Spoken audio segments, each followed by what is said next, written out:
The following is a DW Ancient Egypt production.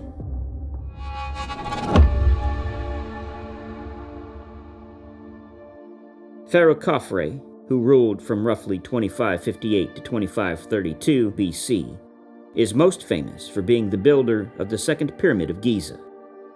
The actual length of his reign is believed to have lasted between 24 to 26 years, although the famous ancient Egyptian scholar Manetho wrote that it lasted 66 years.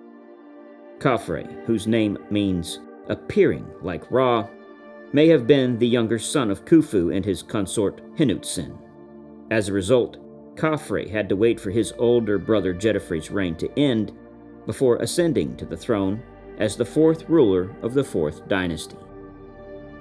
Khafre continued Djedefre's promotion of the sun god Ra's cult by adopting the title Son of the Sun and incorporating the god's name into his own. We have knowledge of several of Khafre's wives, including Mieroop III, daughter of his brother Kewab, and his principal wife, Khameneti I. His sons include Nekure, Sekhemkare, and Menkaure, who succeeded him and married Khameneti II, Khafre's daughter and Menkaure's sister. The mastaba tombs of nobles in Khafre's court provide clear evidence of Egypt's prosperity during his reign. The tomb of Prince Nekure, a king's son, contains a unique will to his heirs inscribed on its walls. This will bequeaths 14 towns to his heirs, at least 11 of which are named after his father Khafre. While his legacy is divided among his 5 heirs, 12 of the towns were designated for the prince's mortuary cult. It is known that Khafre engaged in foreign trade or diplomacy, since artifacts dating from his reign have been discovered in Byblos, as well as in Ebla, Syria. He likely had diorite quarried in Tashka, Nubia, and possibly dispatched expeditions to the Sinai region. Although few inscriptions remain to fully comprehend Khafre's era of rule, he left behind some of ancient Egypt's most significant treasures. The lifelike diorite statue of Khafre found in his valley temple, now housed in the Egyptian Antiquities Museum, is such an example. He is portrayed as eternal, possessing an athletic physique in the prime of life, regardless of his actual age at the time of the statue's creation.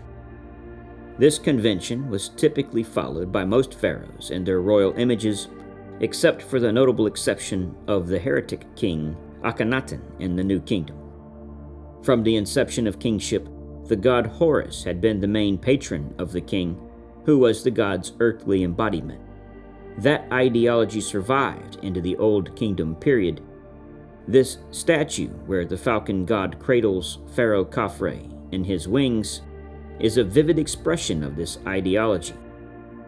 The falcon not only protects the king with his wings, but he also merges with the king so that there is no distinction between the bird's breast and the back of the king's head. Mythology makes clear that the Egyptians saw Horus as the successor of Osiris, and that they equated the living king of Horus and the dead king of Osiris. Horus's lengthy struggle to wrestle kingship from the god Seth was one of the most elaborate tales of Egyptian mythology. The Old Kingdom pyramid texts would later allude to it, and, over the next centuries into the Roman period, various versions of it appeared.